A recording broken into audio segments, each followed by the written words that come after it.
Sí, sí, ahí está.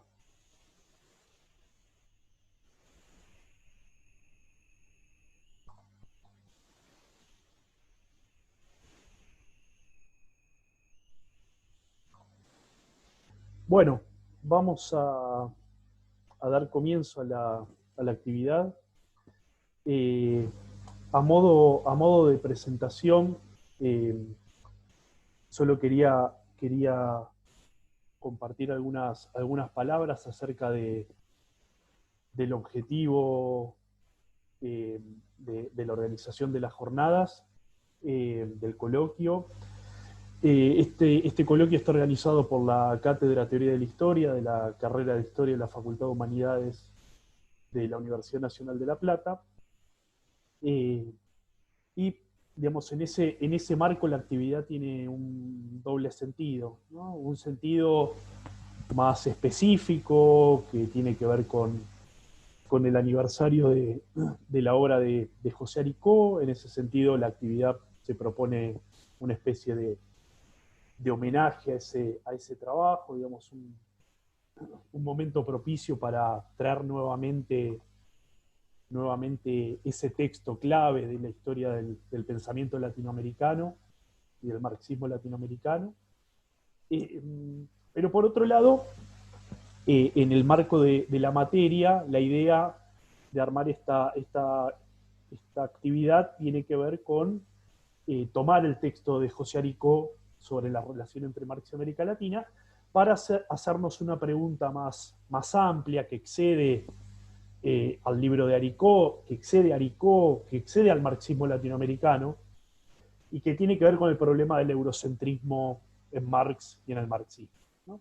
En ese sentido, además de un homenaje al trabajo de Aricó, eh, el texto de Aricó es un buen pretexto para volver a esa discusión fundamental del marxismo acerca del problema del eurocentrismo. Eh, es interesante volver a esa discusión porque en los últimos años una serie de trabajos y de nuevas perspectivas sobre Marx, sobre el marxismo y sobre el pensamiento crítico en general volvieron a poner en primer plano esa discusión, ¿no? Eh, y hoy es una discusión que está presente en cualquier debate en torno a los itinerarios de Marx y del marxismo en América Latina, ¿no? O sea, que atañe al problema de la teoría marxista, pero también al problema de la práctica política de izquierdas. Eh, entonces, lo que pensamos desde la cátedra fue organizar esta actividad con referentes de, de los estudios sobre marxismo latinoamericano, referentes de los estudios sobre Marx en América Latina y, en gran medida, estudiosos, conocedores de la obra de José Aricó. Entonces, el coloquio tiene dos partes. Hoy vamos a desarrollar la primera, que estará a cargo de Diego Schiller, de Guillermo Rica y de Perla Valero, tres amigos eh, especialistas en pensamiento crítico, en marxismo latinoamericano eh, y en la obra de José Aricó. Así que vamos a comenzar con Diego, ¿sí? Va, va a comenzar su presentación y luego de las tres presentaciones vamos a ir a una rueda de preguntas, así que lo que se les vaya ocurriendo, las preguntas que quieran hacer, pueden ir anotándolas en el chat, ¿sí? Así luego hacemos esa ronda. Bueno, Diego. Bueno, buenas tardes a todos y a todas. No sé si en algunos lugares tal vez hay compañeros y compañeras de México, ahí por ahí es más un buenos días, o no tanto. Bueno, no sé, al margen. Buenas tardes a todos y a todas. En primer lugar, agradecer a Marcelo y a la Cátedra de Teoría de la Historia por la invitación y celebrar un poco este encuentro sobre los 40 años de Marx y América Latina.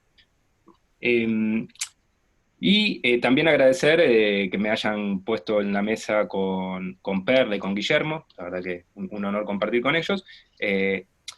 En particular, también un honor compartir con Guillermo, que es un gran estudioso de la obra de Aricó. Eh, Digo estudioso y no especialista de una manera interesada. La palabra especialista me parece que no es una buena palabra para acercamientos a obras como la de Aricó. Me parece que, no por lo que hayas dicho vos, Marcelo, no venía por ahí. Sino me parece que es una palabra que está muy tomada por la lógica académica neoliberal, por el mercado académico, esa cosa de estudiar algo chiquitito, de algo pequeño y hacer de eso un mundo. Me parece que una obra como la de Aricó no habilita la posibilidad de pensar en un especialista, sino en un estudioso. También habías dicho la palabra estudioso y me agarro de esa.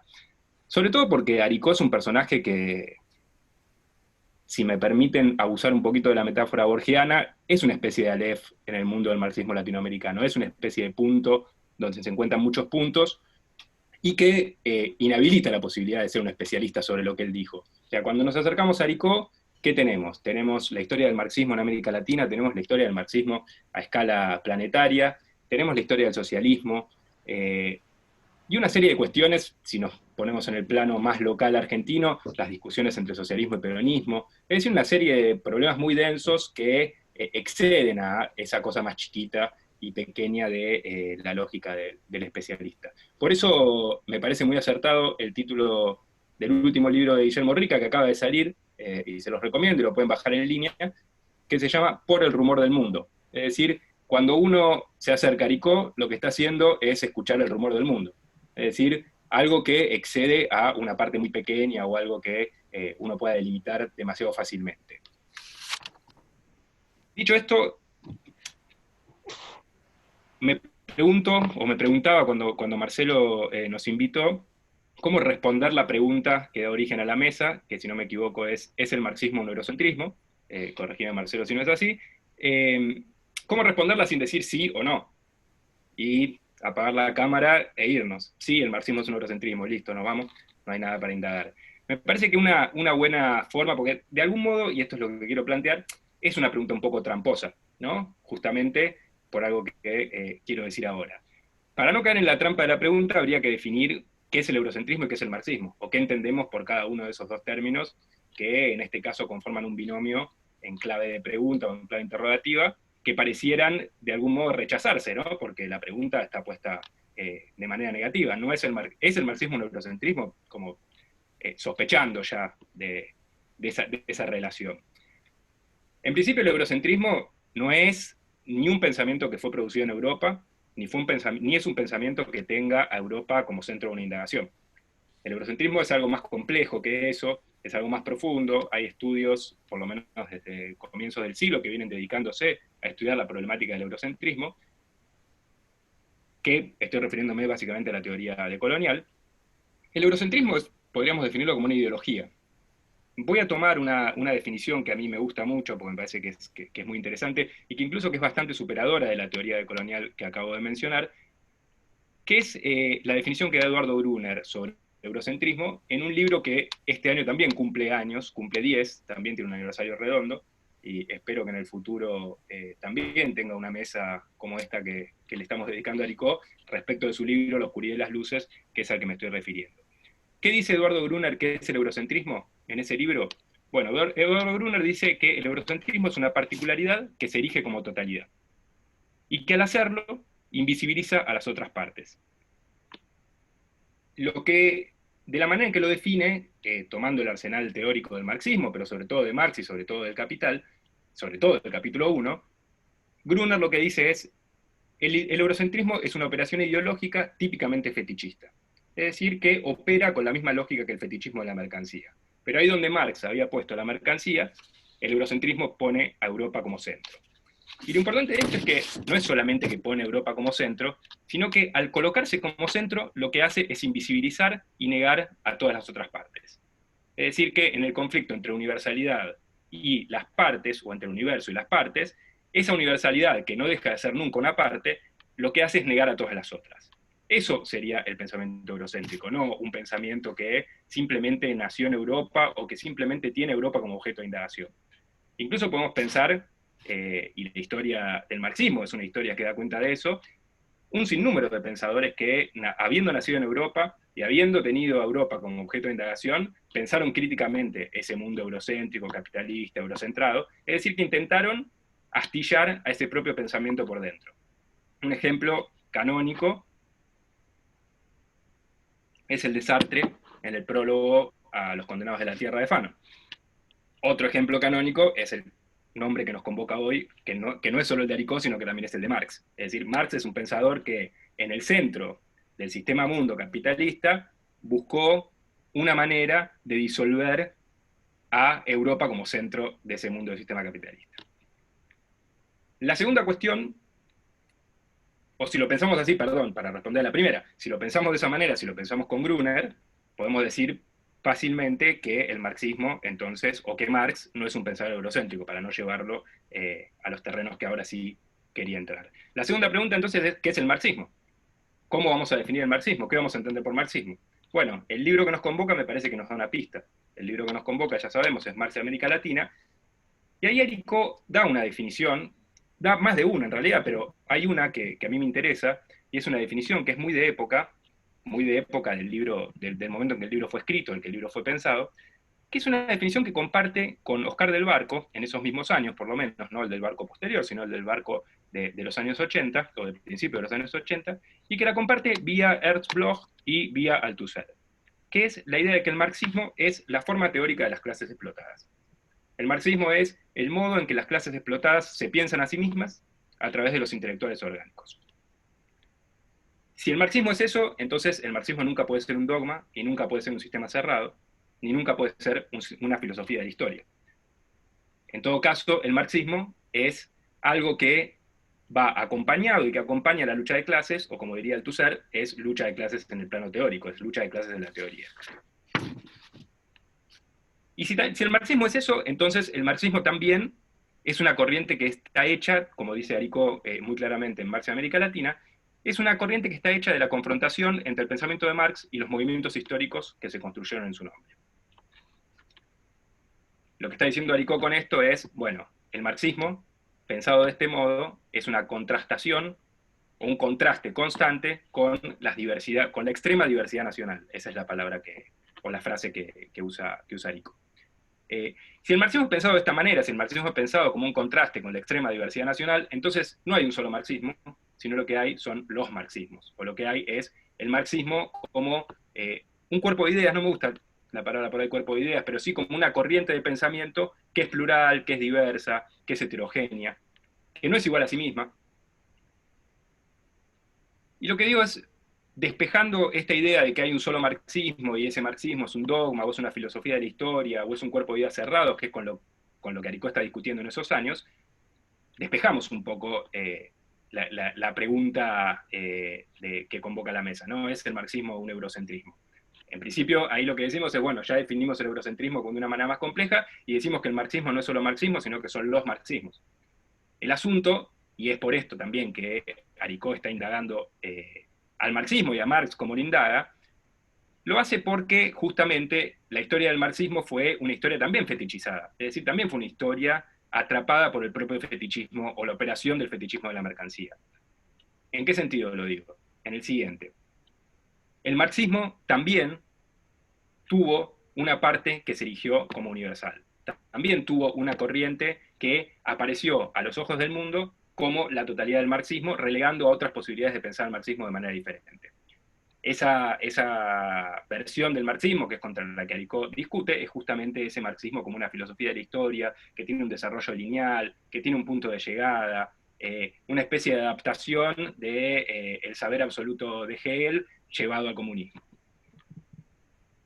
En la historia de América Latina tenemos ejemplos de esa versión y de esa hegemonía de esa versión, y hay uno muy claro, perdón, me estaba apareciendo un cartel ahí, y hay uno muy claro que es a finales de los años 20, que tiene como protagonista a Mariátegui, que tiene como protagonista al Partido Comunista a nivel latinoamericano, en las conferencias que se hacen en el año 28 y en el 29, cuando justamente Mariátegui discute con la versión de Codovila. En realidad Mariátegui no va, ¿no? Está imposibilitado de ir por cuestiones de salud, pero sí lleva una propuesta. Y en esa propuesta, que es leer la posibilidad de leer al marxismo a partir de una realidad nacional, es decir, de un suelo en el cual el marxismo se afinca y al afincarse en ese suelo el marxismo se modifica, esa versión de pensar al marxismo en una realidad nacional es desechada de plano por Vittorio Codovilla y sus compañeros, que incluso se mofan, eso lo cuenta Flores Galindo, si no me equivoco, en la agonía de Mariátegui, se mofan de esa posibilidad de, primero, que haya la posibilidad de un ensayo y que no haya una ciencia, y segundo, que haya una posibilidad de pensar en la nación, en el problema nacional y no en la lucha de clases. Bueno, contra ese marxismo, de algún modo, contra el marxismo del Partido Comunista en ese entonces, está discutiendo Aricó. Y otra cosa que quería decir, que viene relacionada con esto, pero presenta una especie de paréntesis, es que el libro Marx y América Latina, publicado en 1980, es de algún modo un libro de anticipación. No porque quiera postular acá que los libros anticipan al futuro o tienen una posibilidad de predicción, ni nada parecido, sino es como, lo digo graciosamente, es como si alguien le hubiese dicho a Aricó en 1980, mirá que dentro de 20 años, de 20 y pico de años, va a venir un muchacho que se llama Walter Miñolo y va a decir que el marxismo es un eurocentrismo, que el marxismo hay que ponerlo al lado del liberalismo y del cristianismo, como el metarrelato moderno, eurocentrado, capitalistocéntrico, perdón por el trabalenguas, como si le dijeran eso, y Aricó dice, bueno, me enteré que esto va a pasar, voy a escribir este libro para discutir con esta hipótesis. Y ahora voy a decir algo que contradice esto que estoy diciendo, que serían otras razones por las cuales Aricó escribe lo que escribe. Aricó lo que hace en este libro es preguntarse, como todos y todas que hayan leído un poco Aricó saben, las razones del desencuentro entre Marx y América Latina.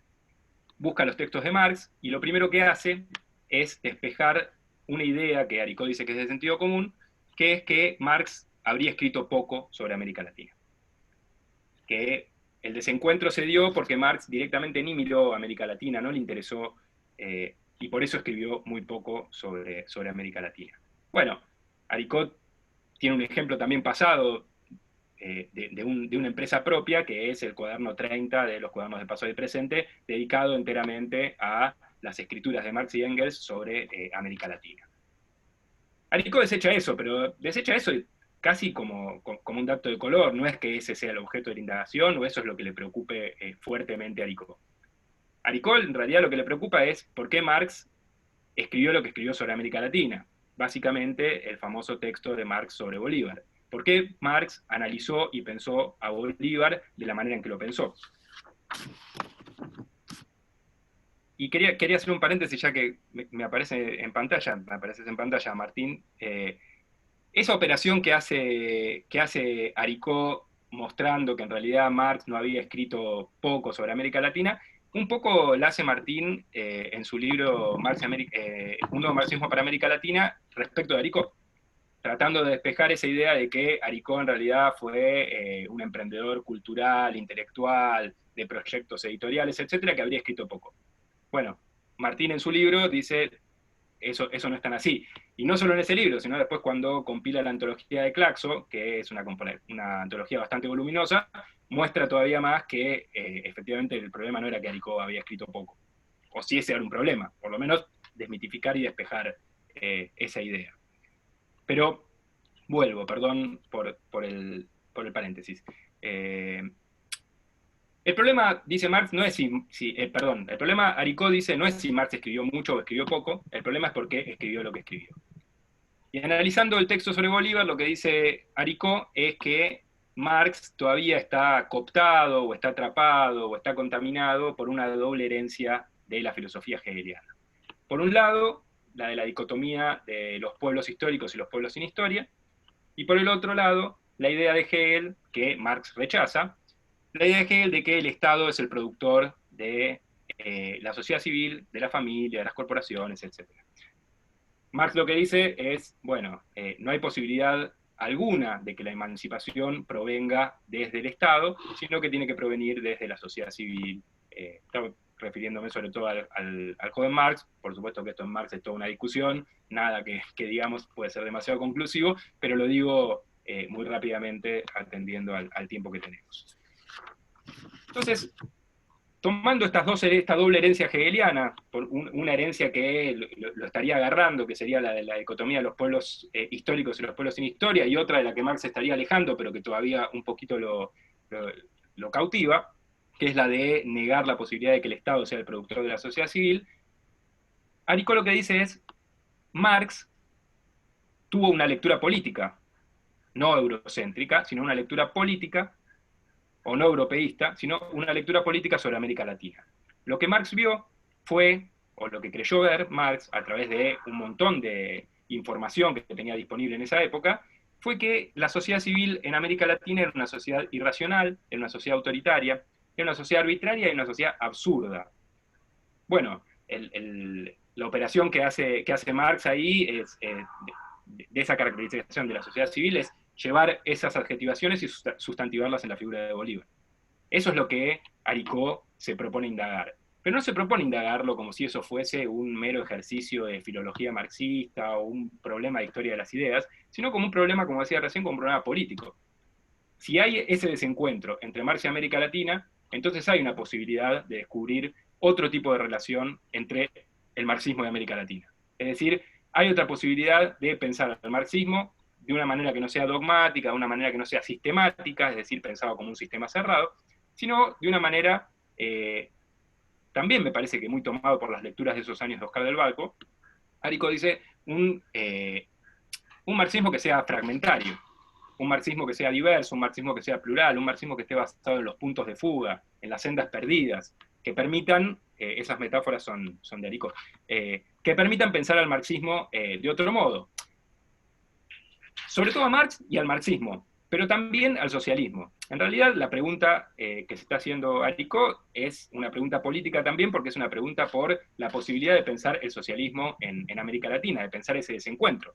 No es el único desencuentro de Marx y América Latina, sino que ese desencuentro, en todo caso, tiene como consecuencia el desencuentro entre el socialismo y América Latina. Y Aricó se pregunta por esa relación, de nuevo, no por esa cuestión de descubrir en cada uno de los textos de Marx si Marx era un poquito eurocéntrico, sino si en realidad le gustaba América Latina, o si, no sé, lo digo de un modo rápido, sino justamente pensar a partir de eso, de ese problema del desencuentro, cuál es la posibilidad y cuál es la dificultad para que el socialismo, como proyecto político, pueda hacer pie en América Latina. No sé cómo estamos en tiempo, Marcelo. No, unos minutos más, Diego. Digo dos cosas más y ya le doy la palabra a los compañeros y a las compañeras.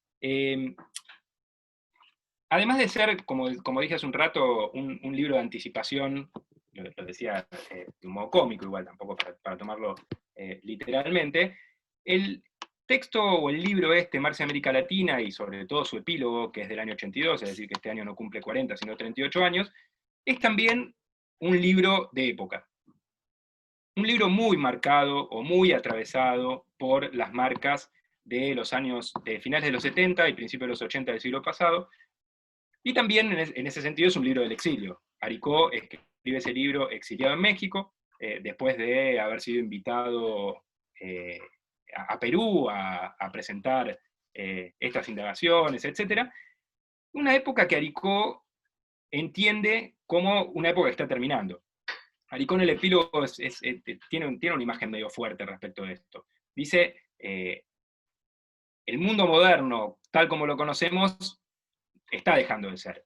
Y ahí Aricó traza una serie de líneas de cosas que están en crisis. Es decir, esa época no es solo la época del triunfo de unas dictaduras terroristas, de la crisis del socialismo real, de la burocratización del Estado soviético, de la crisis del marxismo, sino, dice Aricó, es una crisis de la idea de revolución, es una crisis de la forma Estado, es una crisis del partido político, es una crisis de la subjetividad, es una crisis de la posibilidad de seguir pensando al proletariado como sujeto único de la transformación. Y lo que dice Aricó respecto de la crisis del marxismo, que en el epílogo le da un poco de vueltas, es, en realidad no hay tal cosa. Sobre todo, no hay tal cosa, no hay crisis del marxismo. Sobre todo ateniéndose a esa definición que les decía hace un rato. El marxismo es el modo que tienen las clases explotadas de pensarse a sí mismas. Lo que hay, en todo caso, es una crisis del mundo en que esas clases explotadas están pensando. Y hay unas crisis incluso del modo en que esa clase explotada había sido definida. Y en todo caso, dice Aricó, plantear la crisis del marxismo es un falso debate, porque el debate que nos tenemos que dar, estoy situando en 1980, el debate que nos tenemos que dar es el de la ambigüedad de la subjetividad moderna. Todo esto un poco para plantear, Aricó, que el marxismo no es algo que está antes de los hechos, o antes de las crisis, o antes de la lucha de clases, sino que está junto a eso, y que se redefine con eso, y que se repiensa con eso, y que el marxismo, como cualquier otra teoría, no sale impune o inmune de ese encuentro con la realidad. Entonces, sí, para terminar, me parece que estamos ante un gran libro, y está clarísimo porque estamos celebrando sus 40 años, y lo celebramos porque es un gran libro, y así cierro el silogismo. Estamos ante un gran libro porque justamente lo que intenta pensar Aricó no es tanto ese problema de ese desencuentro en términos teóricos entre Marx y América Latina, sino las posibilidades y dificultades del socialismo para seguir, o para empezar, diríamos, a hacer un proyecto en serio en América Latina. Así que con eso cierro. Bueno, Diego, muchas gracias por la presentación.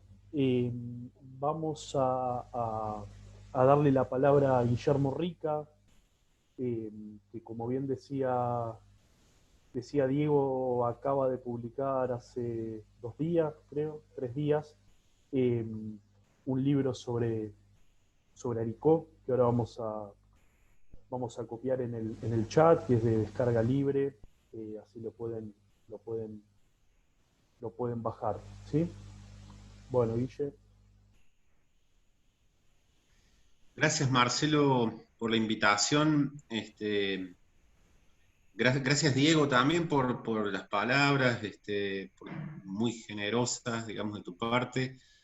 Recuerdo unas jornadas que compartimos en aquellos gloriosos años de la Biblioteca Nacional, también con Martín, aquellas segundas jornadas Aricó, digamos, ¿no? Así que te agradezco mucho tus palabras muy generosas. Yo me considero como identificado con la curiosidad y esa cosa medio arborescente, digamos, de Aricó, ¿no? Como intelectual, que lo aleja para mí, digamos, del discurso de la universidad, ¿no? Y lo acerca a un modelo de intelectual que bueno, que yo creo que está como extinguido, de alguna manera, y que hay un texto de Oscar del Barco que da cuenta, digamos, de esa extinción que es desde el fragor del mundo, ese texto del último número de Controversia, ¿no?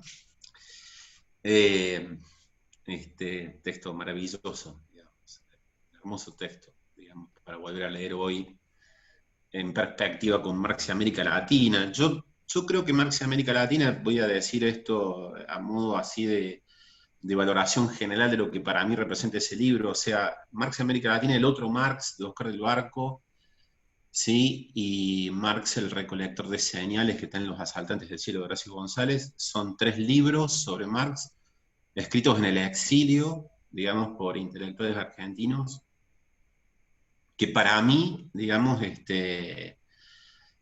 anticipan muchas de las cosas, no solo anticipan esa discusión que bien mencionaba Diego recién, esa interpelación, digamos, de los estudios culturales norteamericanos y del giro de Colonia como parte de los estudios culturales norteamericanos, sino que anticipan de alguna manera lo que va a decir Derrida en el año 91-92 en Espectros de Marx, digamos, ¿no? Dicen muchas, digamos, de las cosas que después van a recibir, digamos, una atención bastante particular del campo de la izquierda, porque las decía Derrida, pero bueno, o sea, una década antes se habían dicho en América Latina, digamos, ¿no? De algún modo. Yo elegí un camino, digamos, voy a intentar ser breve, ¿sí? Porque lo que me propongo es pensar qué dijo Aricó sobre este tema, ¿no? Y es muy interesante ver que hay como mojones, digamos, de su pensamiento en torno a la relación de Marx con América Latina, del Partido Comunista y las formaciones socialistas en Argentina y el eurocentrismo, que arrancan, por lo menos hasta donde yo alcanzo a ver, en el editorial del número 4 de Pasado y Presente en Examen de Conciencia, una vez que ya el grupo de editores ha sido expulsado, digamos, ¿no?, del PC, y donde, bueno, muchas de las cosas que habían sido dichas entre líneas, digamos, en el editorial del primer número, ¿no? Ahí están como más explícitas. Pero lo interesante también es ver que a lo largo de la trayectoria de Aricó, siempre que se menciona, digamos, la relación entre el marxismo latinoamericano y Europa, el marxismo latinoamericano y Marx, ¿no?, aparece un mismo escenario, así se repite como una misma escena, que la discusión entre lo que Aricó va a llamar y va a terminar de formular como las dos corrientes de la izquierda en América Latina, que son el populismo y el marxismo, ¿no? Entonces, siempre que aparece este tema, digamos, ¿no?, en algún fragmento, en algún momento de la trayectoria intelectual de Aricó, tiene que ver con la revisión, digamos, o con el repensamiento, digamos, del populismo. Y esto es interesante, ¿no? Bueno, voy a leer esas notas para no extenderme, para no dispersarme, ¿sí? Así que, nada, eso, ¿no? Como les decía recién, en el editorial del número 4 de Pasado y Presente, una vez consumada la expulsión del PC, Aricó hace explícitas algunas afirmaciones que estaban entre líneas en el editorial del número 1, cuyo núcleo central es la valoración del populismo o revisión del pasado, dicho así, digamos, en el editorial del número 1, ¿no? Eje del conflicto que termina con la expulsión de los editores de la revista, ¿no? Dice Aricó, a la serie calificada de presuntuosa y soberbia con la que, según él, el Partido Comunista juzgó hechos como la Revolución Cubana y Argelina, añade, cito a Aricó en esto, la ceguera que mostraron ante procesos tumultuosos de masa como el advenimiento del peronismo. Frente a ese proceso definido como una nueva alianza de clases con la garantía del Estado, las posiciones del Partido Comunista Argentino fueron de la calificación de nazi-peronismo a la coincidencia sintomática con las proposiciones de Gino Germani, que establece una ruptura entre la vieja clase obrera urbanizada, descendiente de las primeras corrientes inmigratorias, con una tradición de autonomía obrera y sindical sobre sus espaldas, frente a los trabajadores nuevos, provenientes del interior del país, carentes de cultura política y más proclives a conductas sociales heterónomas y a dejarse manipular por la demagogia populista de un líder autoritario. Y lo que hace ahí es retrotraer esta lectura al impacto del positivismo en la tradición socialista y comunista, al modo como este encarna una ideología, dice Aricó, una ideología justificadora, una racionalización que penetrase profundamente en los vastos estratos populares, adquiriendo la rigidez del sentido común de una falsa conciencia, lo cual se tradujo, dice Aricó, en una virulencia obsesionada contra todo lo que huela a populismo. Esto dicho en el año 63, ¿no? Y en la asignación de las causas de la desigualdad del desarrollo, no a la naturaleza de clase del poder que gobernó la nación en su real proceso histórico, sino, dice Aricó, en desigualdades naturales, en factores psicológicos, en el poder de las tradiciones o de los estigmas biológicos que condenan irremisiblemente a pueblos enteros a la indigencia y a la subhumanidad. La contraposición, dice Aricó, ¿no?, entre la laboriosidad del europeo y la vagancia e incapacidad del criollo, dice en ese texto, impregnan toda la literatura sociológica hasta la década del 30 con un positivismo grosero. No solo fue patrimonio de las oligarquías o de las burguesías, sino que penetró también en las capas medias y en la aristocracia obrera compuesta en lo fundamental por inmigrantes europeos muy proclives a aceptarlas como verdades de la ciencia. Bueno, Aricó da un paso más y funde esta visión asimétrica con la civilización barbarie proveniente de la historiografía romántica, que marca una escisión entre el litoral civilizado y culto y el interior bárbaro de la Argentina morocha, gobernada por caudillejos de provincia, carcomida por la ignorancia y el misticismo. Este esquema, va a decir Arico, encarnó en los partidos políticos que representaron esas clases medias, especialmente en el Partido Socialista y también en el Partido Comunista, la famosa línea Mayo-Caseros de la tradición liberal argentina. Su efecto no fue el desprecio total de las masas definidas como aluvión zoológico, pero sí un paternalismo enfermizo que lo condujo a una visión deformada del pasado argentino, concebido más como un proceso de las élites que como lucha de las masas, a una exaltación exagerada de la tradición burguesa, a una dificultad inexplicable para traducir el lenguaje de las masas a la visión marxista del mundo y de la historia. En definitiva, dice Arico, esta visión cristalizó en las formaciones políticas marxistas, como va a decir en su ensayo sobre Mariátegui, en una subalternización total a la tradición positivista y evolucionista burguesa, que impregnó fuertemente la cultura socialista de la Segunda Internacional. En efecto, ese paternalismo esconde, para Arico, la creencia en la propia superioridad, la concepción del nexo partido-masa como una relación entre dos razas, una considerada superior y otra inferior.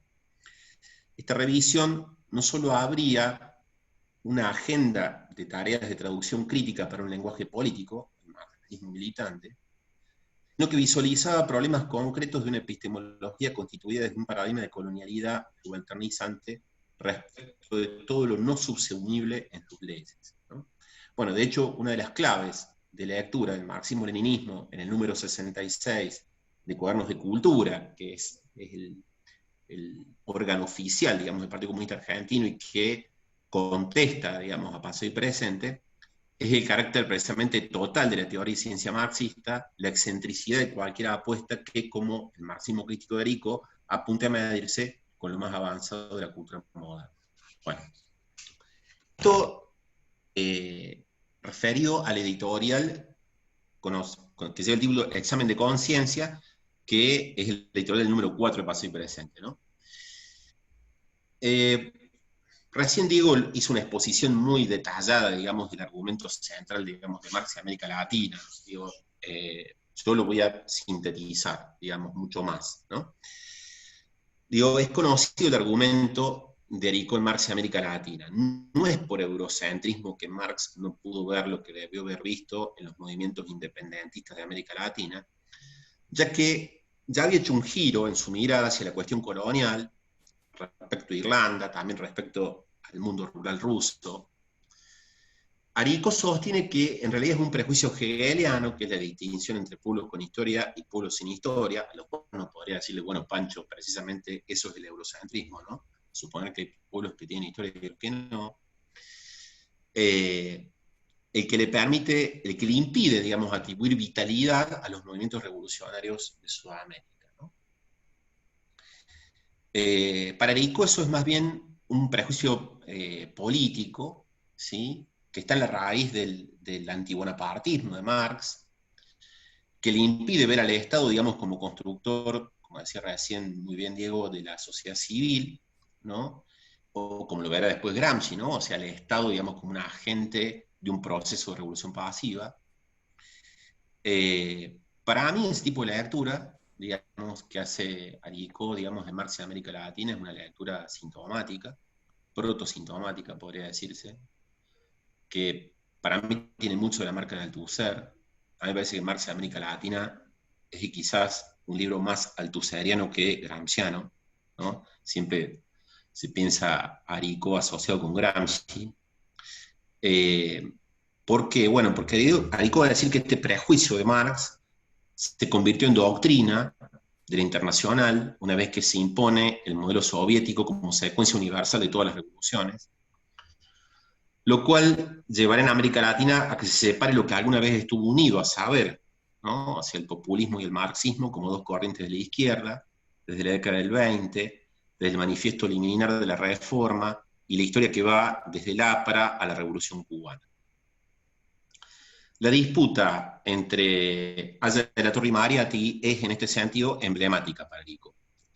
Y esta tesis, hasta donde yo alcanzo a ver, Arico la sostiene hasta el final de sus días, ¿no? Con lo cual, si uno extrae las conclusiones, si uno lleva las conclusiones hasta el final, lo que Arico está diciendo, si asumimos el carácter sintomático de esta lectura, es que el populismo es en América Latina lo real del marxismo. Es decir, aquello que no puede procesar, eso que no puede subsumir en su lógica del sentido, o eso que no puede ser subsumido en su visión totalizante y universalizante como la que recién muy bien describía Diego. Es su paralaje, es decir, aquello que objeta, aquello que se le presenta como un obstáculo que le impide hacer su objeto.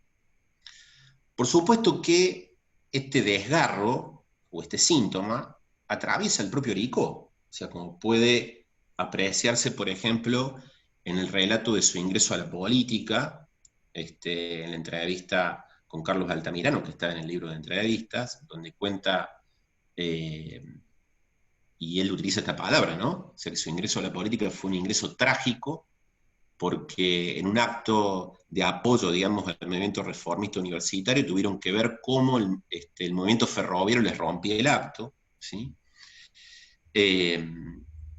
O cuando dice, por ejemplo, para nosotros la solución italiana de afiliarnos al partido no resolvía las cosas, porque habíamos crecido a la sombra del populismo. O cuando en el mismo Marx y América Latina, en el epílogo, a la segunda edición, hablará de la sombra obnubilante del populismo, ¿no? El populismo es lo real, pero a la vez es lo que hace de América Latina un continente leninista, que es lo que Arico va a decir en La Cola del Diablo, porque en La Cola del Diablo, otra cosa que va a decir Arico es que el populismo no es sino otra cosa que una traducción del leninismo en América Latina. Bueno, por último, con esto termino mi intervención. Yo creo que Arico es un moderno, ¿no? Un auténtico moderno latinoamericano, así como lo fue Mariátegui, como lo fue, por ejemplo, qué sé yo, Oswald de Andrade, ¿no? O sea, como los intelectuales de la década del 20, digamos, ¿no? El modo de tratar con lo europeo que hay en Arico tiene, para mí, como algún rastro del manifiesto antropófago de Oswald de Andrade, lo cual implicaría decir que tiene algo como de pensamiento salvaje, ¿no? Es decir, nosotros podemos hacer con lo europeo lo que se nos cante, ¿no? O sea, su lectura de la reforma universitaria va en esa dirección, ¿sí? Europa es una elección a contrapelo y no un destino. ¿Qué se proponen, digamos, los reformistas? Bueno, hacer como en Rusia, pero como no hay una clase obrera a la cual destinar el hacer como en Rusia, esa destinación va hacia los mismos intelectuales universitarios, ¿no? La ascripción de Arico a la crítica de la Cloa Germani, que ve en el populismo algo propio del atraso, ¿no? Esa idea del populismo como transición en países que están atrasados en el desarrollo capitalista, ¿no? O sea, la adhesión de la crítica, digamos, a la crítica de la Cloa por parte de Arico en esto es persistente, ¿no? Podría decirse que para Arico Europa no es un problema, ¿no? Porque podemos hacer de lo europeo algo que no está en la cabeza de ningún europeo. Eso se ve para mí claramente en el modo como Arico cita a los autores europeos. Por ejemplo, en Marx y América Latina, Arico cita un texto de Robert Paris, ¿sí? La referencia del texto que incluso él da es equívoca. Arico le atribuye a una enciclopedia española dirigida por Juan Carlos Portantiero. En realidad, la dirección de la obra es de Jacques Droz. Pero además, como veremos, Arico ensaya un recurso vanguardista en su lectura que podríamos definir como inversión del signo ideológico de la fuente. O sea, ahí donde Paris aporta datos a favor de la tesis que afirma la imposibilidad del socialismo latinoamericano por la falta de un desarrollo capitalista homologable al europeo, lo cual nos habría entregado a la proliferación de utopismos, milenarismos de variado pelaje, ensayos anarquistas, desviaciones populistas, etc. Arico afirma la singularidad irreductible de las formaciones sociales de América Latina, su historicidad e identidad legítimas para ensayar un socialismo que, dicho con palabras de Mariátegui, no puede ser por su propia historicidad irreductible, ni calco ni copia. Pero además lo hace con las propias palabras de Robert Paris, ¿no? Dice, Aricó lo cita, desde ese momento, y como bien dice Robert Paris, América suministra un lenguaje, constituye un reservorio de sueños, de signos y de imágenes para el inconsciente europeo. Fin de la cita. Es decir, América es lo reprimido, el inconsciente de Europa, que como tal también le es constitutivo, aunque lo niegue con una persistencia que va desde el genocidio indio y el saqueo colonial hasta la consagración naturalizada de una teoría social historicista, tanto en el campo marxista, en el de la izquierda socialdemócrata, como en las teorías funcionalistas de la modernización. Para Aricó, América Latina no es eso, es una anomalía, es una singularidad. Aricó invoca en su favor a una saga de pensadores europeos en torno a esta singularidad irreductible de América Latina y a la novedad de América, negada por el complejo colonial. Dice, en Buffon, en De Pau y el abad Raynal, el mundo americano comienza a existir, tiene sus fenómenos específicos, la historia es vivida conforme a otro ritmo y el hombre actúa de acuerdo a otras leyes. De referencia, muy general estos autores, atribuye un sentido de su discurso sobre América que mejor le cabría tal vez a von Humboldt. De hecho, tanto Raynal, y no Raynal, como lo nombra Aricó, que lo nombra mal, como De Pau, abonaban la tesis de la historiografía y la ilustración sobre América. Es sabido que la historiografía de la ilustración, a la vez que afirma el elemento diferencial que Aricó subraya, lo subsume en la cuenta de un atraso evolutivo en términos de historia natural. América Latina no es una historia, es una geografía. Ahora, lejos de ver en esto una marca ominosa, Aricó ve allí una posibilidad inédita, propia de la no legalidad de lo emergente. O sea, este modo de tratar con autores europeos y con las diversas corrientes al interior del marxismo, algo que puede verse claramente en la diversidad, digamos, de la colección de cuadernos de pasado y presente, ¿no?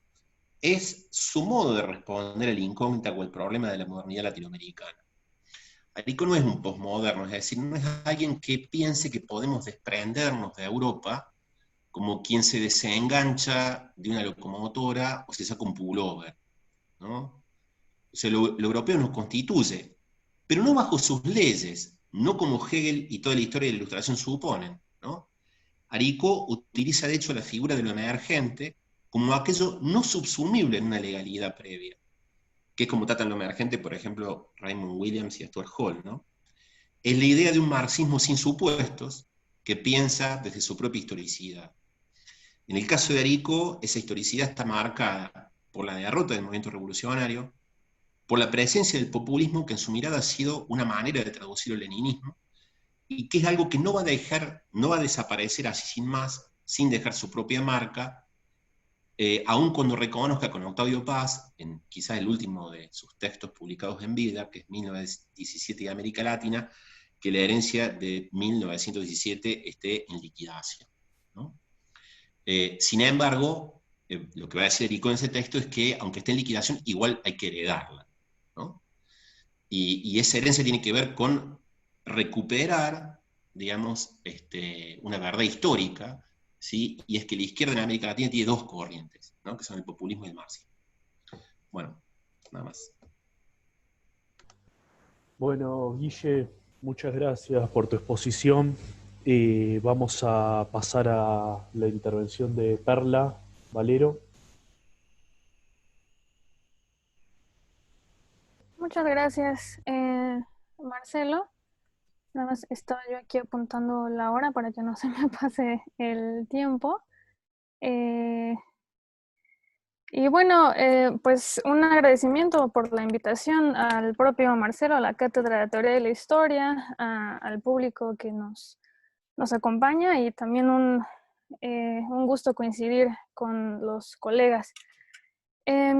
Pues yo voy a presentar algo pues muy sencillo que intenté titular más o menos para dar una idea de lo que va a ir, como las tesis Aricó, América Latina en el espejo irlandés y el anticolonialismo de Marx, que ya mencionaba un poco hace un momento Guillermo, esta cuestión de Irlanda, que me parece sería importante recuperar. y ya explicaré por qué. Y bueno, habría que empezar diciendo, como ya había apuntado antes Diego, que efectivamente se ha vuelto una suerte de lugar común acusar al marxismo, pensado como algo monolítico, ¿no? Como si no hubiera estos marxismos diversos. Se ha vuelto un lugar común acusarlos de eurocéntricos, ¿no? Ya un poco Diego lo explicaba y nos daba estas definiciones también de eurocentrismo que habría que pensarlas primero antes de lanzar esta acusación, ¿no? Que ya muy bien apuntaba él. Y acá lo quizás importante es que estos marxismos han sido acusados de eurocéntricos un poco partiendo del fundamento de que habría este eurocentrismo dentro de la propia obra de Marx y que entonces todo lo que se desprende de ahí pues cargaría como esta suerte de pecado original. Y bueno, esta acusación pues se sostiene en estas ideas de que supuestamente en la obra de Marx pues no, bueno, lo que habría es un modelo de emancipación política que solamente piensa al sujeto revolucionario europeo y además obrero, ¿no? Proletario, y que entonces ignora otras posibilidades fuera de esta realidad europea industrializada. Y además otra acusación de que no habría una teoría en realidad mucho más integral y fundamentada sobre el imperialismo, sobre el colonialismo en el propio Marx, ¿no? Y bueno, sabemos que parte de estas afirmaciones de este eurocentrismo en Marx y por ende en todo lo que se desprende de ahí, pues se sostienen, bueno, se volvieron también muy famosas a raíz de la publicación del libro de orientalismo, que ahí es curioso observar que se publica 2 años antes que el libro de Marx y América Latina, ¿no? En 78, donde sabemos que pues Edward Said recupera cuando habla de Marx y que habla muy de pasada, ¿no? Recupera estos textos periodísticos sobre la India de 1853, donde se hacen ciertas interpretaciones sobre algunas cosas que habría dicho Marx en términos de un ineluctable destino de estas sociedades no capitalistas hacia lo que está viendo en Inglaterra. Y ahí Said dice una cosa interesante, ¿no? Dice que Marx dice Said es un orientalista sui generis, que sí es orientalista, que sería como una forma de eurocentrismo también, pero que es sui generis porque todavía siente una cierta empatía hacia los indios colonizados del Raj británico, pero que no trasciende, aunque tenga esas buenas intenciones, pues no trasciende ese orientalismo, incluso por los autores que el propio Marx cita, ¿no? Y bueno, también es curioso sobre ese punto señalar que a estos señalamientos del propio Said fueron criticados en la época por otros marxistas asiáticos y africanos, ¿no? Que en realidad eso es una cosa bastante interesante. Por ejemplo, autores como Ahmad o como Al-Hassem, como Amil y también el propio Samir Amin, que van a estar defendiendo la idea de que no habría ese eurocentrismo en Marx en realidad, pero que quizás sí, dicen, bueno, sí puede haber algo en el Marx joven, pero eso fue por los resabios hegelianos, pero eso lo va a superar después ya en el Marx científico, en el Capital. Entonces, digamos que estos autores están de acuerdo en que en Marx encontraría una suerte de eurocentrismo epistemológico que no sería como culpa de Marx, sino sería una suerte de zeitgeist, ¿no? Como un espíritu de la época, como unos marcos conceptuales de los que no puede salir. Y esto, por ejemplo, con ciertos matices, y ahí los matices son importantes, también aparece quizás de cierta manera en el trabajo de Arico de Marx en América Latina, donde él también, como ya señalaban los colegas antes, quizás va a afirmar que si hay un europeísmo, como decía Diego en Marx, y que después va a ser superado por la vía de la militancia política, ¿no? Que eso es importante, y de ahí esta lectura política de América Latina, que ya decía Diego, va a decir Arico, bueno, sí, puede haber una suerte de europeísmo en Marx, pero también es por este resabio hegeliano, ¿no? Y bueno, ahí se pueden hacer como ciertos puentes quizás entre lo que plantea Arico y lo que plantean sobre ese asunto estos otros marxistas del mundo islámico, ¿no? Que ya señalamos. Y bueno, una cosa también importante, ya para entrar de lleno a la obra de Aricó, es que, como también lo decía muy bien Diego, no es que haya que preguntarse quizás, o no es que esté eso en Aricó, qué tanto escribió Marx sobre América Latina, porque efectivamente están los materiales que recopilaron el grupo Pasado y Presente en los cuadernos, no solo, bueno, particularmente ese cuaderno 30, ¿no? Que ya lo señalaba Diego, sino que un poco también lo que se da cuenta ahí Aricó es que, como él dice, América Latina se pone como una realidad soslayada en la obra de Marx. Y habría que decir también que este trabajo de Aricó del año 80 va a marcar el camino para otras reflexiones que van a venir después sobre autores latinoamericanos que también intentaron explorar esta relación de estos encuentros y desencuentros entre Marx y América Latina.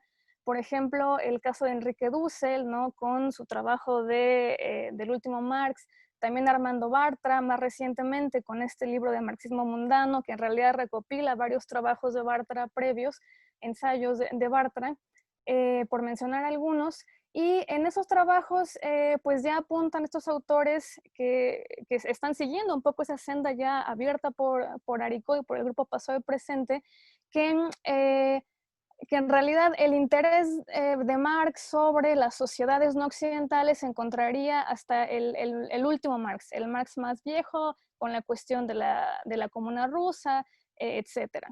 Y ahí, pues, es una tesis que también habría que revalorar con ciertos trabajos que se han publicado en tiempos recientes y que a los que Aricó evidentemente pues no tuvo acceso. Por ejemplo, el trabajo de Kevin Anderson, que se llama Marx en los márgenes, que recupera también parte de las investigaciones de la Mega con textos inéditos de Marx y no solamente textos, digamos, borradores más de trabajos teóricos, sino también la correspondencia, discursos, ¿no? Donde se pone a hacer todo un mapeo Anderson de todos aquellos lugares en la obra de Marx, que la obra es enorme, ¿no? O sea, sabemos lo que Marx publicó en vida, que fue poco, pero el resto de lo que escribió no termina de ser publicado todavía por la Mega y son, no sé, como más de 100 tomos que se siguen explorando y que allí Anderson ha encontrado un montón de sitios donde no solamente habla de América Latina, sino también de otras sociedades no occidentales, ¿no? Y bueno, también están otros trabajos recientes como los de Marcello Musto, del último viaje del Moro, y también el esfuerzo, que es muy importante decirlo, de la publicación que hicieron desde la vicepresidencia del Estado de Bolivia, cuando estaba Álvaro García Linera allí, de estas compilaciones que publicaron con algunos textos incluso inéditos de Marx, que estaban inéditos en español, como el Cuaderno de Londres de 1851 y también estas recopilaciones, que esas no estaban inéditas en español, pero las recopilaciones que hicieron en este trabajo de los escritos sobre la comunidad ancestral, donde publican pues parte de los cuadernos etnológicos, el Kovalevsky, etcétera, y que pues son materiales que quizás cuando se escribe Marx y América Latina pues no estaban quizás tan accesibles. Y bien, en este tenor, yo ya sobre el texto puntual de Aricó me quisiera centrar en dos cuestiones que me parece que son importantes para ver la actualidad que puede tener el trabajo de Aricó, a pesar de que hay estos nuevos materiales y estos nuevos trabajos que están intentando desentrañar esta relación entre Marx y América Latina y Marx y las sociedades no occidentales. Porque aunque puedan haber ciertas cuestiones, quizás que en el trabajo de Aricó se tendrían que seguir retrabajando, sí hay dos aspectos por lo menos que a mí me parecen muy importantes y que le dan una actualidad que todavía lo pone en este debate en cuestiones que él observó en este texto. Una de ellas es la importancia de Irlanda en la obra y la militancia de Marx y que va a abrir este interés también sobre pues las relaciones coloniales y también sobre una militancia anticolonial que va a ser muy, muy marcada un compromiso anticolonial ahí muy importante, no solamente de Marx, sino también de Engels y de toda la familia Marx, ¿no? De la propia compañera de Marx, Jenny Marx, y de sus hijas.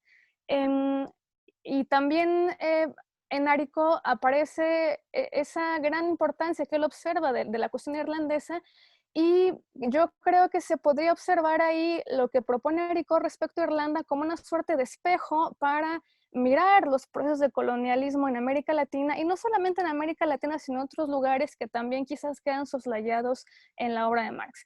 Y el otro punto es lo que ya observa Aricó, que a mí me parece muy importante, que es el papel de Londres. Cuando Marx se va al exilio a Londres, después de la Revolución de 48, y Londres como ese mirador privilegiado de un cosmos burgués, como le llama Marx, y que a través de ese mirador de Londres puede darse cuenta Marx de cómo se dilata lo que él llama ese cosmos burgués, y cómo ahí juega de manera muy importante todo lo que sería este sistema colonial que está siendo desarrollado pues, por el propio capitalismo. Y antes de entrar a estos dos puntos, nada más señalar que incluso en la obra de Aricó, de Marx América Latina, él ya ofrece una suerte de periodización de tres momentos en los que él ve cómo va desarrollándose este europeísmo de Marx y cómo ahí el exilio en Londres va a ser muy importante, y ahí también va a revalorizar Aricó toda la obra periodística, que sabemos que pues también publicaron algunas partes en los cuadernos, que es un esfuerzo muy importante que es el Grupo Pasó y Presente de traer estos materiales disponibles al español, que ya hablaré un poquito de eso más adelante, de cómo revalora la obra periodística de Marx, y donde pues Aricó va a observar que antes de este viraje del último Marx hacia la comunidad, hacia la comuna rural rusa, donde insisten mucho Bartra y Dussel, en realidad habría un viraje previo que es igualmente importante, que es el que observa Aricó en relación a la cuestión irlandesa y a sus reflexiones de Marx sobre la importancia de la cuestión nacional y de esa militancia anticolonial. Entonces ahí creo que es importante señalar eso, que Aricó ya está viendo este viraje previo hacia Irlanda como puerta para el mundo colonial, y que Aricó le llama a eso que fue pues casi que una revolución copernicana dentro del pensamiento de Marx, y que va a ser muy importante también la cuestión de Irlanda para entender las posiciones políticas que llegaron a tener en la internacional, por ejemplo. Bien, entonces sobre el primer punto, que es la importancia de Londres, que me gustaría empezar por ahí, pues yo un poco lo digo cuando hablo de este tema, que cuando pensamos a Marx en Londres, habría que pensar lo que está teorizando, como dijo Martí de sí mismo, desde las entrañas del monstruo, ¿no? En realidad está en el corazón, pues, del imperio en ese momento, en Londres. Y antes de eso, habría que pensar también en la propia condición del Marx que migra, obligado por este exilio político, a Londres. Y ahí, esto ya no lo dice Aricó, pero un poco si se sigue esa importancia de este lugar de enunciación de donde está teorizando y militando Marx, también hay que pensar quién es el Marx que llega. Y pues no podemos olvidar que Marx, bueno, sí nace en lo que hoy es Alemania, pero que en ese momento no es una Alemania unificada, no es la Alemania que va a ser la potencia imperial de Bismarck, ni mucho menos la de Merkel, ¿no? Hoy no es esa Alemania. Nace en Renania, en una provincia que vive de los viñedos, donde hay muchos campesinos, donde él tiene ese encuentro con la comunidad campesina, no como dice Bartra hasta el final de su vida con la terca comunidad, con los rusos, sino tiene ese encuentro con la comunidad desde su natal Alemania, cuando está trabajando como periodista para denunciar estas leyes que se están imponiendo, que lo hacen los textos del robo de leña, estas leyes que se están imponiendo para privatizar los bosques en esta zona de los bosques del Mosela, y donde está defendiendo a los campesinos que son metidos a la cárcel, ¿no? Entonces hay algunos colegas, por ejemplo, que han planteado incluso que se podría pensar en que la crítica de la economía política como proyecto teórico de Marx tendría sus orígenes enfrentándose a esta comunidad de los campesinos alemanes, que habría unos orígenes comunales en la crítica de la economía política, que es un punto muy interesante, bueno, lo dejaríamos ahí anotado. Y además Marx tiene una conciencia de la marginalidad alemana y lo dice en ciertos textos, lo dice también en El Capital. Entonces tiene esa conciencia de que él no proviene pues de un sitio que sean los centros del capitalismo. Entonces ahí pensar que Marx tiene un lugar de enunciación, digamos, del eurocentrismo entendido como ese sitio hegemónico sería un poco difícil de sostener.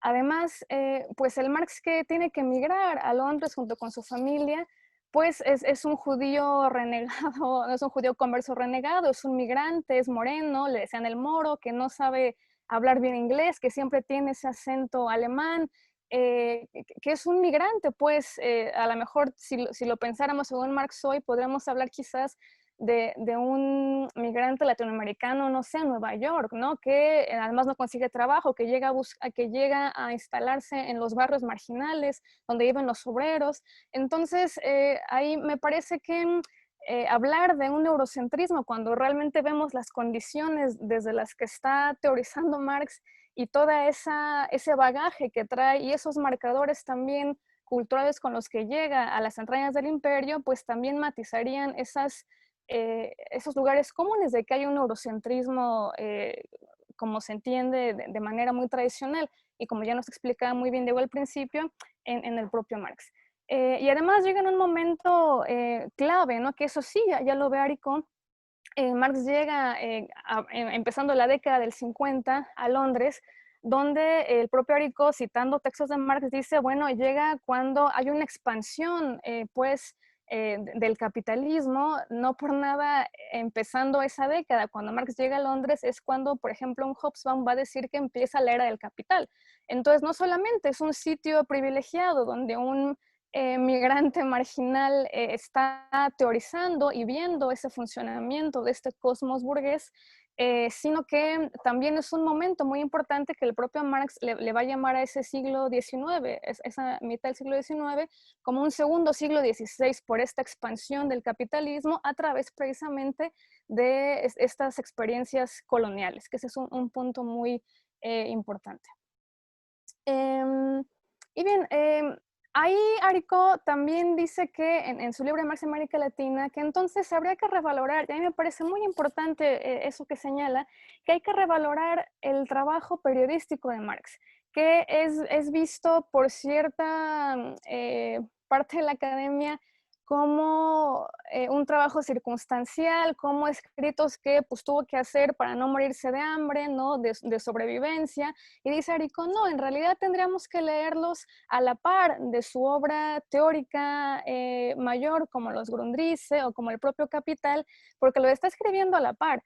En realidad esta investigación de 10 años que hace Marx para publicar El Capital en 1867, pues también se va a servir de toda esta investigación que está haciendo como periodista y donde pues están los escritos sobre la India, sí, pero también están los escritos sobre China, dice Arico, sobre España, sobre Grecia, sobre Rusia, incluso antes, y bueno, y la guerra de Crimea, unos que no menciona Arico y que no publicaron en pasado y presente, pero que después se van a traer a colación, que son los textos también de Marx sobre la guerra civil en Estados Unidos, donde ya apuntan, por ejemplo, temas ahí importantes sobre lo que observa en relación al trabajo esclavo y al racismo incluso, y que son textos que son casi que análisis de historia de tiempo presente y que luego fueron recuperados por algunos teóricos marxistas de la tradición negra radical como Eric Williams para su libro de Capitalismo y Esclavitud y hasta por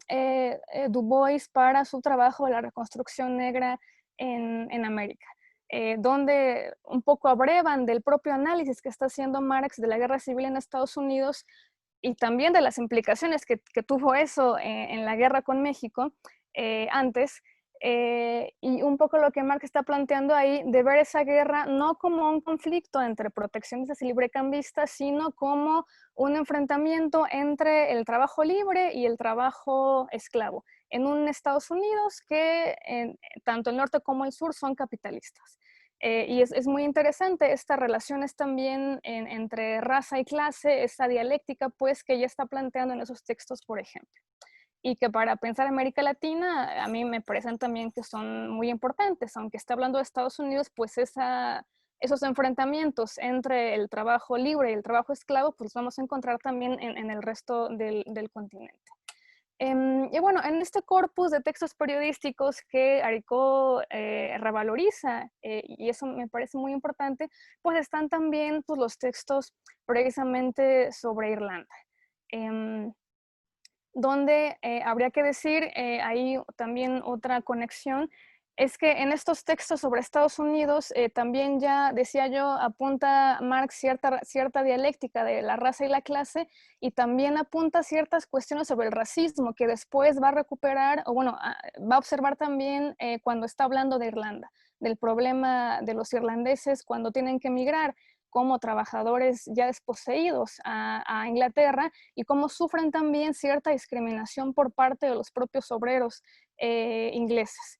Y ahí Marx ya apunta algunas cosas, ¿no? Marx y Engels, de cómo se puede utilizar ese racismo como un instrumento de lucha de clases, ¿no? Que es de alguna manera atizado por las propias clases dominantes. Y bien, entonces el segundo y último punto que quería poner sobre la mesa y que está también en el trabajo de Aricó, ya decía, es la cuestión de Irlanda como un espejo donde se reflejan las relaciones coloniales y donde se puede reflejar América Latina misma. Y ahí habría que decir que, creo que ya me tarda mucho, lo digo muy rápido, pues que Irlanda también tiene un papel ahí muy importante. Ya decía Engels que fue la primera colonia moderna de los ingleses, y Engels le dedicó también muchos textos a la cuestión de Irlanda. Incluso quiso hacer una historia de Irlanda que algunas partes las publican también en los cuadernos Pasado y Presente, en el cuaderno 72 sobre Imperio y Colonia, escrito sobre Irlanda. Y ahí es curioso cómo ciertos comportamientos que el propio Engels puede observar que suceden en Irlanda, por ejemplo, cuestiones relativas al cuerpo del colonizado y al lenguaje, porque se les, digamos, hubo toda una embestida de los ingleses en contra de la lengua del gaélico en Irlanda. Es muy curioso cómo esos dos puntos del cuerpo y del lenguaje, de lo que dice Engels sobre eso, se parece mucho a lo que después dice Frantz Fanon sobre el cuerpo y el lenguaje de los colonizados en las Antillas francesas. Entonces ahí hay como ciertos paralelismos muy importantes que aunque Marx y Engels no hagan abiertamente, explícitamente esta relación de América Latina e Irlanda, sí muchas cosas de las que observan en términos de lo que implica la relación colonial que ven en Irlanda, también digamos que las podemos observar para América Latina. Y bueno, Aricó ahí también va a señalar que pues no por nada, todas las teorizaciones que hace Marx sobre Irlanda son las que le van a servir para poder desarrollar su teoría de la acumulación originaria y todo el proceso de acumulación de capital. Que no se nos olvide además que después de ese famoso capítulo 24 viene otro capítulo que cierra el tomo 1, que se titula precisamente La moderna teoría de la colonización, y que ya está apuntando hacia esta idea de la colonización, pero que efectivamente pues quizás no logra Marx terminar una teoría mucho más integral sobre ese tema, pero también no podemos olvidar que pues la obra de Marx está incompleta, ¿no? Incluso su proyecto de los 6 libros pues nunca los pudo concretar, y los últimos 2 libros en este plan que tenía eran precisamente un libro sobre el comercio internacional y otro sobre el mercado mundial y las crisis, donde presumiblemente, además de uno del Estado, ¿no? Antes, donde presumiblemente iba a haber pues seguramente una atención que iba a desarrollar ahí sobre la cuestión colonial y cómo esto, pues, digamos, se podía observar en el mundo extraeuropeo.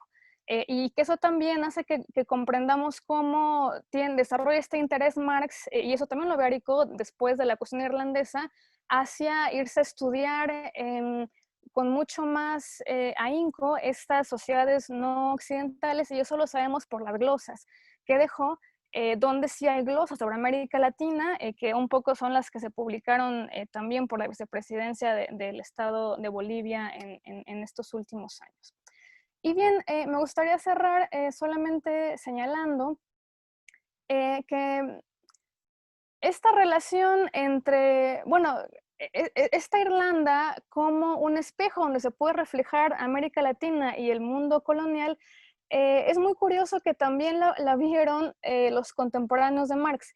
Y ahí nada más me gustaría terminar con refiriendo un texto de Thomas Carlyle de 1849 que se llama Discurso sobre la cuestión negra, en la que dice Carlyle que emancipar a los negros en las Indias occidentales ha convertido a las Antillas, pues, inglesas en una Irlanda negra. Y lo dice textualmente, una Irlanda negra que, pues sí, es virtualmente libre, pero que está empobrecida y se ha vuelto dependiente de Inglaterra. Y que, bueno, Carlyle no lo dice como, como un señalamiento a Inglaterra, sino lo dice como un lamento, ¿no? De qué mal que han liberado a los esclavos negros, porque lo único que han hecho es volver a las Antillas inglesas otra Irlanda, pero además negra. Entonces, creo que se pueden hacer algunos de estos encuentros también, no solamente un desencuentro entre Marx y América Latina, sino observar que también habría ciertos encuentros que se pueden hacer a través de lo que el propio Aricó plantea en Marx y América Latina, y todo el trabajo que hicieron también con el grupo Pasado y Presente para publicar estos materiales, donde yo terminaría diciendo que mucho de lo que se plantea ahí para el caso irlandés nos puede llevar a pensar cosas interesantes para América Latina. Por ejemplo, dice el propio Aricó que también pensando en Irlanda, Marx desarrolló una suerte de programa político de 3 pasos, ¿no? Bueno, o de 3 elementos para la emancipación de las colonias, donde era importante la reforma agraria, la cuestión de la soberanía, y que pues pueden ser útiles para pensar qué hacer dentro de esta situación colonial como la que sufre históricamente nuestro subcontinente. Bueno, Perla, eh, muchas gracias. Eh, hay, hay algunas preguntas en el chat y en la transmisión de Facebook. Eh, yo quisiera, para comenzar, y ahora leemos algunas de las preguntas, por ahí una pregunta sobre algo que compartieron las exposiciones, ¿no? Me parece que esta idea de Marx América Latina como precursor de discusiones o lecturas posteriores de Marx, me parece que es muy potente, ¿no? En el sentido de que es posible encontrar en algunas de las relecturas contemporáneas de Marx de estos últimos años, problemas que uno podría encontrar en el marxismo latinoamericano y específicamente en el trabajo de Aricó, el problema de las temporalidades, el problema de la relación entre Europa y las sociedades no europeas, ¿no? Muchos de los libros que citaba Perla, ¿no? Eso me parece que es bien interesante, no pensar ese libro como un libro precursor y generalmente desatendido en el marxismo no latinoamericano, ¿no? Digamos, una obra que trasciende claramente el marxismo latinoamericano. Ahora, para poner un poco la otra parte, ¿no? Uno podría pensar, como decía Diego, que es un libro también situado, ¿no? O sea, un libro de hace 40 años, y que si bien es precursor de muchas de las discusiones actuales, también la teoría marxista avanzó en algunos terrenos en los cuales la obra de Aricó queda como un poco situada, ¿no? Demasiado situada. Pienso, por ejemplo, en el problema étnico, ¿no? O sea, si uno piensa producciones posteriores del marxismo latinoamericano, digamos, la cuestión étnica pienso en García Linera, ¿no? Tiene una particularidad que, bueno, es difícil de encontrar en Marx y América Latina. O, por ejemplo, la articulación entre marxismo y teoría feminista, ¿no? O sea, pienso, por ejemplo, en el trabajo de Chakrabarty, donde por un camino bastante similar al de Aricó, aún así hay un reconocimiento de una matriz fuertemente eurocéntrica y ciega a las cuestiones de género, dice Chakrabarty, ¿no? Entonces, un poco poner esa otra parte del balance, ¿no? Digamos, de cómo poner a Aricó, no para marcarle las deudas, ¿no? Pero sí como ponerlo en diálogo con discusiones más actuales de, del marxismo en América Latina. Eso como para generar un poco de discusión. Ahora, algunas preguntas que aparecieron en el chat y en la transmisión. Bueno, además de los saludos, felicitaciones a los expositores, ¿no? Jaime le pregunta a Guillermo en torno a la presencia del Althusser en Marx y América Latina. Félix hace dos preguntas sobre las exposiciones. ¿Qué significa el marxismo como teoría de la revolución? ¿Qué significa que la teoría marxista presupone la política, ¿no? En relación al problema del desencuentro entre Marx y América Latina? Y hay una pregunta de Agustín, nuestro amigo lacaniano, a Guille, en torno al problema del populismo, ¿no? Que es un poco larga, pero leo el fragmento. Si el populismo es lo real del marxismo, en un sentido lacaniano, es decir, planteado como el imposible del marxismo en nuestro continente, aquello que no cesa de no escribirse, lo no asimilado, el impas, el punto ciego, hay dos problemas. Lo real en un sentido lacaniano marca como un faro la orientación hacia la cual debemos dirigirnos. Pienso que el populismo no es ningún faro ni ninguna salida al impas político del mundo contemporáneo, pues, dos, el populismo no posee la potencia para devenir una teoría general. Bueno, podemos responder estas preguntas y en caso de que aparezcan más, podemos retomar luego el diálogo. Si quieren comenzar por el orden de las exposiciones, o el que quiera. Bueno, dale, acepto el orden, la orden y el orden. A ver, me interesa lo que remarcabas recién, Marcelo, que era algo que yo en realidad pensaba decir, pero visto el tiempo lo dejé de lado y por ahí no hice bien, en relación a esta cuestión de la actualidad de este texto o de la inactualidad. No lo llamaría tanto deudas, ¿no? Porque, bueno, todo pensamiento situado de algún modo tiene un contexto que lo condiciona. Por supuesto que siempre hay pensamientos que pueden trascender la época, y esos son los clásicos, pero los clásicos también son pensamientos de época, en definitiva. Pero no era eso lo que quería decir, sino lo que quería decir es cómo leer el libro hoy, cómo leer a Marx América Latina hoy en términos de esta lectura política.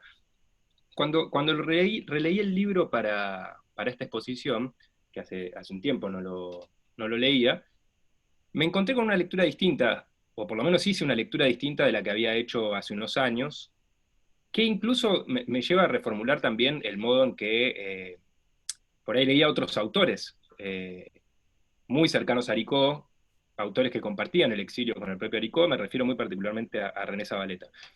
Y me refiero a esta relación entre Estado y sociedad civil, ¿no?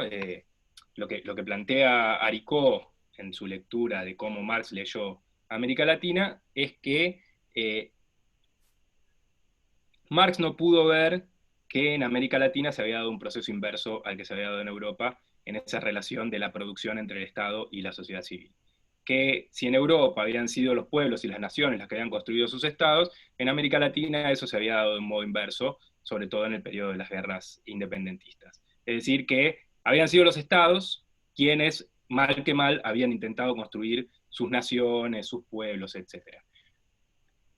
Hay ahí dos cosas que es esta cuestión que la encuentro ambivalente o ambigua en el texto y no logro descifrar del todo, así que lo abro para la discusión. Una es la constatación histórica, digamos, de algún modo.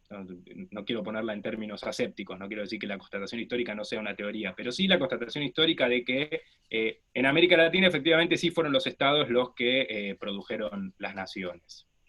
Esas naciones que justamente todo este pensamiento situado del exilio, sobre todo en la figura de René Zavaleta, va a decir que son naciones inconclusas, porque ese estado no era un estado real en los términos hegelianos, para seguir con la herencia de Hegel, sino un estado aparente.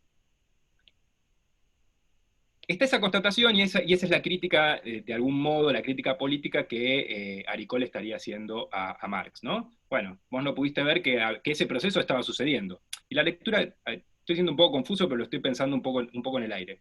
En todo caso, si no se entiende, me dicen.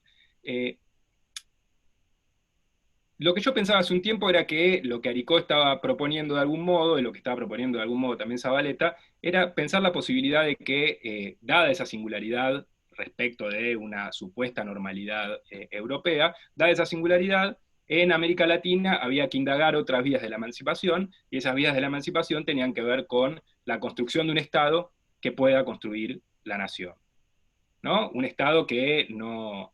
Que, en América Latina no había tenido una clase que había sido convocada para las tareas nacionales, es decir, la burguesía, la ausencia de una burguesía, o Zavaleta la llamaba la burguesía incompleta. En ausencia de eso, releyendo a Mariátegui la propuesta de Aricó y también la propuesta de Zavaleta, bueno, es las clases subalternas, para decirlo en términos gramscianos, las clases subalternas o las clases explotadas son las que tienen que tomar en sus manos esa tarea de construir sus propios estados en términos socialistas. Pero ahora, releyendo el texto, esa lectura me deja de cerrar, por decirlo de alguna manera muy rápida. Leo una faceta mucho más libertaria en Aricó de la que leía entonces. Es decir, leo hacia el final de Marx y América Latina, Aricó dice algo en relación a esto y dice, bueno, esas dos herencias que Marx tiene de Hegel y que le hacen leer a América Latina como se lo hacen leer, hay una que hay que despacharla, que es la dicotomía de pueblos históricos y pueblos sin historia, y hay otra que tal vez hay que indagar. Y lo dice él, ¿no? Dice una más libertaria, que es la de la posibilidad de volver a esa idea del joven Marx de pensar a la sociedad civil como productora de la nación y como productora del Estado, pero en términos socialistas.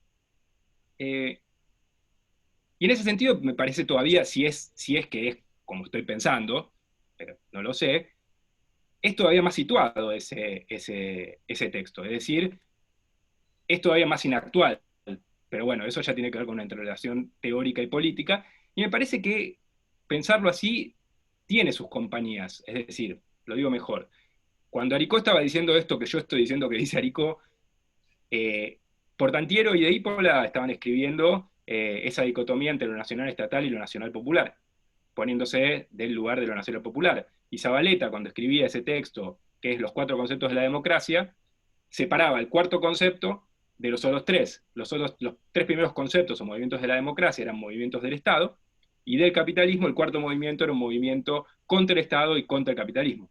Era un movimiento en que la sociedad civil se hacía sujeto por primera vez y dejaba de ser objeto de las clases dominantes. Pensado en esa constelación o en esa compañía, dejo abierto tal vez la pregunta de cómo podría pensarse ese dilema, ¿no? Sobre todo pensándolo en la actualidad, es decir, en un territorio que no es solo un territorio, sino en una historia como es la latinoamericana, y en esta actualidad tan candente, tan complicada, cómo pensar la posibilidad o la función o el entramado del Estado para pensar vías posibles de emancipación.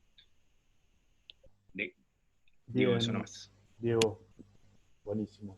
Guille.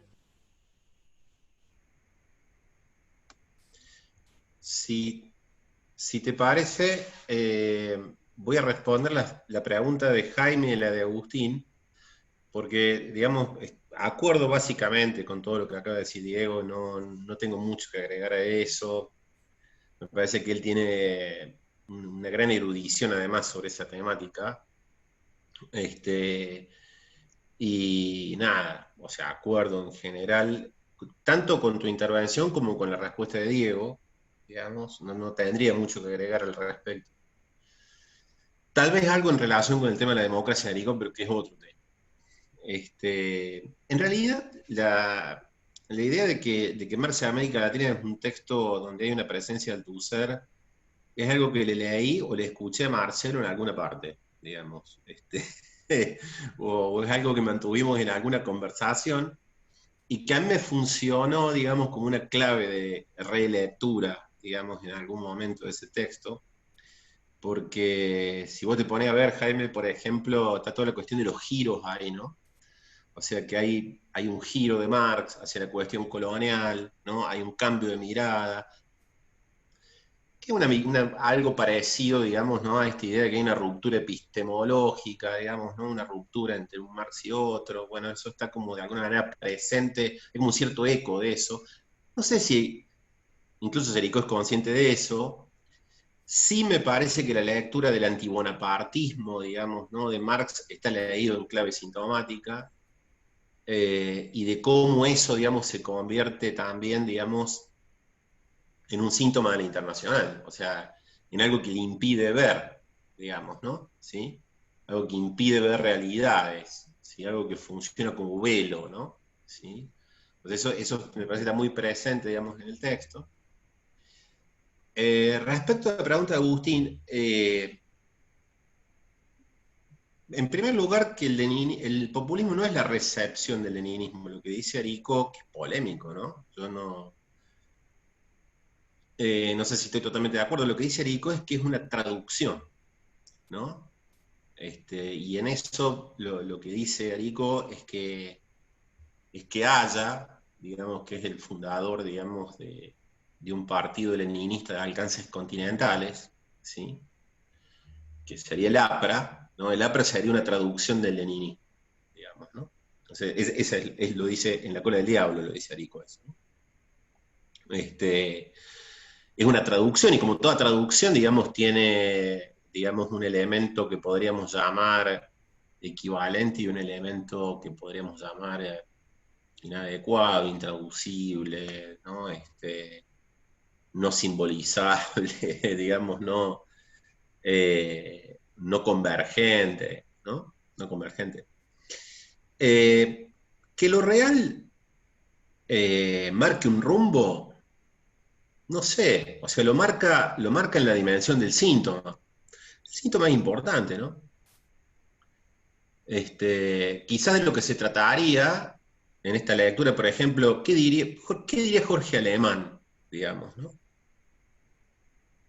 Jorge Alemán diría, bueno, de lo que se trata no es de tener una teoría general del populismo que nos saque del impas, ¿no? Que nos saque del obstáculo. Obstáculo va a haber siempre. Real va a haber siempre. Impas va a haber siempre. ¿No? Alemán no es que te dice, bueno, fracasemos mejor, ¿no? Intentémoslo mejor. Esa es la política. O sea, porque precisamente además para Arico el marxismo, si hay algo que no es para Arico el marxismo, es una teoría general de, ¿no? O sea, si hay algo que queda claro, digamos, en el desarrollo, digamos, o sea, tanto en los libros como en las intervenciones más monográficas, en los artículos, pero también, digamos, en el trabajo editorial de Arico, como es el caso sobre todo de la colección de cuadernos de pasado y presente, es la imposibilidad de reducir el marxismo a un uno, ¿no? Y es la afirmación, digamos, de la pluralidad, y en eso, digamos, Mariátegui es fundamental para Arico, de la pluralidad sobre todo nacional, digamos, del marxismo, ¿no? Y en esa medida se abre la posibilidad de dialogar, digamos, con los movimientos nacional populares, ¿sí? Entendidos como corrientes de la izquierda, ¿no? Entonces, no me preocupa a mí que el populismo sea lo real de la izquierda. Vos fíjate, hay algo muy interesante, ¿no? En la historia del peronismo, por ejemplo, no hay una izquierda peronista. Hay un peronismo revolucionario, pero no hay una izquierda peronista, ¿no? Digo, no es preocupante eso. Al menos para mí no lo es, digamos, ¿no? Y sobre todo porque, digamos, una política de emancipación, en la visión de Aricó, no necesita precisamente de una teoría general totalizable, ¿no? Ese es un elemento del cual tranquilamente se puede prescindir, ¿no? Precisamente porque las condiciones son siempre singulares, o sea, porque hay una historicidad que es radical, que es irrebasable, digamos, ¿no? Que no se puede universalizar urbi et orbi, digamos, ¿no? Que fue el error, digamos, del sovietismo, digamos, para Rico, ¿no? Esa es mi respuesta, digamos, a esa pregunta. Buenísimo, Guille. Bueno, seguramente puedan seguirla porque Agustín debe estar ahí balbuceando una respuesta, así que la pueden seguir después. Perla. Sí, pues gracias a los que se animaron acá a hacer comentarios. Sobre estos dos puntos que se planteaban sobre el asunto de la política y la revolución, yo pues diría algo muy circunscrito a lo que intenté presentar sobre estas observaciones de Aricó en su trabajo de Marx y América Latina en función puntualmente a la cuestión irlandesa y el anticolonialismo como una postura política, ¿no? Incluso en Marx, que recoge Aricó. Y de la primera cuestión de la política, ahí pues Aricó no se cansa pues de insistir en este trabajo, en recuperar ciertas, incluso sentencias que hay en el propio Marx relativo al asunto de Irlanda, donde Marx bien observa que la explotación de una clase sobre otra, de alguna manera tiene un correlato en un nivel de concreción mayor que sería en la explotación de una nación sobre otra, ¿no? Entonces, esas son incluso sentencias hasta de consignas políticas que el propio Marx va a repetir en la Internacional y en varios lugares cuando habla puntualmente del asunto colonial respecto de Irlanda e Inglaterra. Y que ahí pues sería interesante pensar entonces que si bien no hay una teoría como tal, como se le ha acusado a Marx, una teoría del colonialismo muy acabada, pues lo que sí hay es que esta teoría de la explotación, de donde también se desprende quizás una teoría de las clases sociales, también si se desarrolla ese argumento nos lleva de manera lógica hacia la cuestión del colonialismo. Entonces, donde ahí la cuestión pues de una militancia política anticolonial se encuentra ahí sí muy presente de manera muy explícita en Marx, y que es un poco lo que recoge Aricó para el caso pues de Irlanda. Y del asunto de la revolución, yo tenía algunas cosillas que pues ya no me dio tiempo, entonces lo digo muy rápido. También, por ejemplo, Aricó observa en su Marx y América Latina, cuando habla de la cuestión colonial de Irlanda, como decía yo, que fue una de las experiencias políticas más importantes en la Internacional, y que ahí también se abordaron problemas relativos a la estrategia y a la táctica revolucionaria. Entonces ahí hay una importancia pues de la cuestión irlandesa, porque dice Aricó que con Irlanda se abren las posibilidades de la revolución en las periferias, incluso antes que